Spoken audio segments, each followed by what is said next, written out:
बेटा धर्म नहीं बदलेगा। बाबू जगजीवन राम की स्कूली शिक्षा के दौरान ही एक ऐसा किस्सा हुआ था जिसे देख के कई अनुभवी लोगों ने कहा था कि ये लड़का काफी आगे जाएगा। दरअसल दलित समुदाय से होने के कारण उनको बचपन से ही सामाजिक भेदभाव और छुआछूत का शिकार होना पड़ा।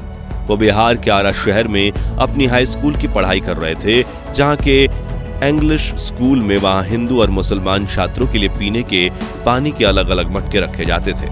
और जब दलित समुदाय के छात्रों ने हिंदू छात्रों के रखे मटके से पानी पिया तो कथित ऊंची जाति के छात्रों ने उनका विरोध किया, तो स्कूल के प्रिंसिपल ने दलितों के लिए एक और मटका रखवा दिया, जिससे नाराज होकर जगजीवन राम ने दलितों के लिए रखे गए मटके को फोड़कर अपना विरोध जताया और आखिरकार स्कूल प्रशासन को उनके सामने झुकना पड़ा।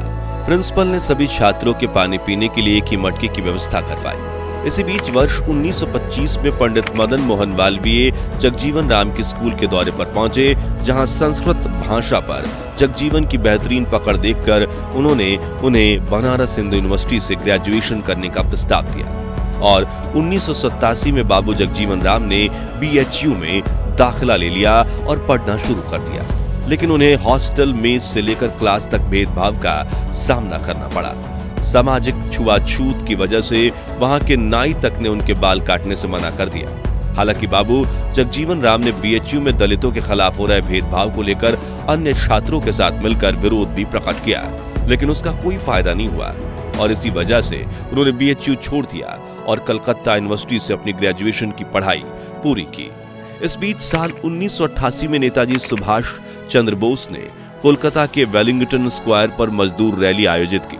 इस रैली में 50,000 लोगों की भीड़ को संभालने में जगजीवन राम ने काफी महत्वपूर्ण भूमिका निभाई थी, जो देख नेताजी उनसे काफी प्रभावित हुए थे। जिसके बाद उन्होंने 1934 के नेपाल बिहार भूकंप में पीड़ितों तक रिलीफ पहुंचाने की जिम्मेदारी भी संभाली। इसके बाद धीरे धीरे वह राजनीति में भी पूर्ण रूप से सक्रिय हो गए। साल 1936 में 28 साल की उम्र में जगजीवन राम को बिहार विधान परिषद में नॉमिनेट किया गया। यहां से उनके राजनीतिक जीवन को एक नई दिशा मिल चुकी थी।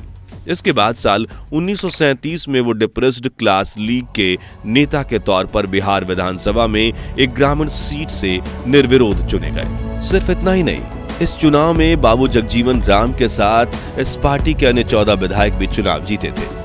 उस वक्त अंग्रेजी हुकूमत बिहार में अपनी सरकार बनाने का प्रयास कर रही थी, जिसके लिए उन्होंने लोभ लालच देकर जगजीवन राम को अपनी तरफ करने की कोशिश की।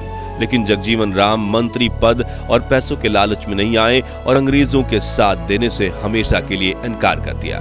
दूसरी तरफ कांग्रेस ने भी उन्हें पार्टी के साथ जुड़ने का ऑफर दिया। उन्होंने इस प्रस्ताव को स्वीकार कर लिया, जिससे बिहार में कांग्रेस की सरकार बनी, जिसमें वो मंत्री बने।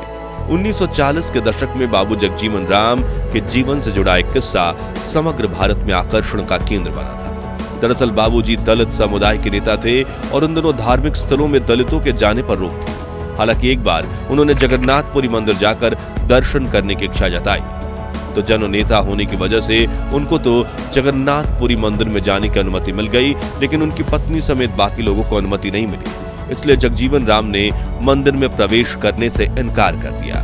उन्होंने कहा कि भगवान के दर्शन की मेरी तमन्ना अधूरी रह गई। अगर वह अपने भक्तों से भेदभाव करते हैं तो वह दुनिया के भगवान कैसे हो सकते हैं। वहीं उन्होंने हिंदू महासभा में दलितों के लिए मंदिर और कुएं खोलने का प्रस्ताव भी रखा। वे कहते थे, हिंदुस्तान जहां भी जाओ जात साथ चलती है, जात के नाश में दलितों की मुक्ति है। इसी दौरान 8 अगस्त 1942 के दिन महात्मा गांधी ने भारत छोड़ो आंदोलन की शुरुआत की और तमाम नेताओं के साथ जगजीवन राम को भी जेल जाना पड़ा, मगर वो जेल में रहकर भी आजाद भारत के आंदोलन में सक्रिय रहे। साल 1946 में आखिरकार अंग्रेजों ने भारत छोड़कर जाने का फैसला लिया।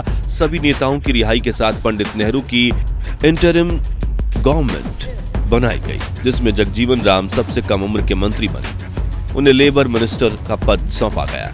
अगले साल देश को आजादी मिली और जगजीवन राम ने मजदूरों के आर्थिक और सामाजिक जीवन को बेहतर बनाने के लिए कानून बनाए, जैसे कि मिनिमम वेज, इंश्योरेंस और बोनस वगैरह, जिससे जनता में उनकी लोकप्रियता बढ़ने लगी। और यह उनके द्वारा किए गए बेहतरीन कार्यों का ही परिणाम था, जिसके बाद उन्हें इंटरनेशनल लेबर कॉन्फ्रेंस के अध्यक्ष के तौर पर भी चुना गया। जिसके बाद बाबूजी पंडित नेहरू की सरकार में कम्युनिकेशन मंत्री, ट्रांसपोर्ट और रेलवे मंत्री भी रहे। दिसंबर 1956 से लेकर 1962 तक उन्होंने रेल मंत्री की भूमिका निभाते हुए संसद में 7 बार बजट पेश किया। वह कृषि मंत्री के तौर पर भी सफल रहे। उन्होंने पहली हरित क्रांति को भी साकार किया था। खैर, पंडित नेहरू के बाद इंदिरा गांधी की सरकार बनी। इस दौरान 1969 में कांग्रेस पार्टी 2 हिस्सों में विभाजित हो गई और जगजीवन राम ने इंदिरा गांधी का साथ देने का फैसला किया। नतीजन उन्होंने कांग्रेस का राष्ट्रीय अध्यक्ष पद संभाला। फिर साल 1970 से 1974 तक उन्होंने इंदिरा गांधी की कैबिनेट में रक्षा मंत्रालय की कमान संभाली और 1971 में हुए इंडो पाक युद्ध में उनकी अगवानी में भारतीय सेना ने पाकिस्तान को बुरी तरह से पछाड़ दिया। इस तरह बांग्लादेश को आजादी दिलवाने में उनकी महत्वपूर्ण भूमिका रही। मगर साल 1975 में जब इंदिरा गांधी सरकार ने अचानक आपातकाल की घोषणा कर दी तो जगजीवन राम इससे नाराज हो गए। उन्होंने कांग्रेस पार्टी छोड़ दी और जनता दल के साथ मिलकर कांग्रेस फॉर डेमोक्रेसी नाम की पार्टी बनाई, जिसमें जगजीवन राम के साथ कांग्रेस के 5 वरिष्ठ नेता भी जुड़े थे।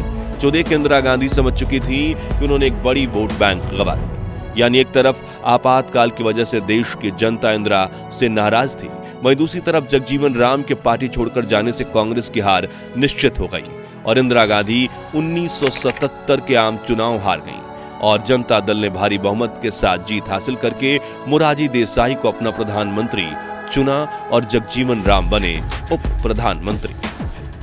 दोस्तों, साल 1977 के चुनावी माहौल का एक किस्सा आज भी कई राजनीतिक विशेषज्ञों के चेहरे पर मुस्कुराहट ला देता है। तो बात कुछ ऐसी थी कि चुनाव के कुछ दिन पहले जगजीवन राम को दिल्ली के रामलीला मैदान में जनता को संबोधित करना था। इस सभा में लाखों की भीड़ जमा होने का अंदाजा लगाया जा रहा था, जिससे कांग्रेस को भारी झटका लग सकता था। इसलिए इंदिरा गांधी ने उसी दिन दूरदर्शन पर ऋषि कपूर की नई फिल्म बॉबी को चलवा दिया। उस वक्त दूरदर्शन पर नई फिल्म का इतना जल्द आना असंभव सी बात थी। इसलिए इंदिरा को लगा कि सभा में जाने के बजाय दिल्ली की जनता घर में रहकर फिल्म देखना पसंद करेगी, लेकिन हुआ उसका उल्टा ही। जगजीवन राम की सभा में इतनी भीड़ इकट्ठा हुई कि मैदान छोटा पड़ गया। अगले दिन अखबारों में हेडलाइन छपी कि बाबू बिट्स बॉबी, बाबू ने बॉबी को हरा दिया। इससे आप अंदाजा लगा सकते हैं कि जनता के बीच बाबू जगजीवन राम की लोकप्रियता कितनी अधिक थी। खैर, अक्टूबर 1978 में मोरारजी देसाई के इस्तीफा देने की खबर सामने आई थी। उसके बाद प्रधानमंत्री पद के लिए सबसे वरिष्ठ और काबिल नेता थे जगजीवन राम। लेकिन फिर देश के सामने आया ऐसा सेक्स स्कैंडल जिसने उनके प्रधानमंत्री बनने के सपने पर पानी फेर दिया। दरअसल साल 1978 में सूर्या नाम के अखबार में जगजीवन राम के बेटे सुरेश राम और उनकी प्रेमिका की कुछ तस्वीरें छापी गईं, जिसमें सुरेश अपनी प्रेमिका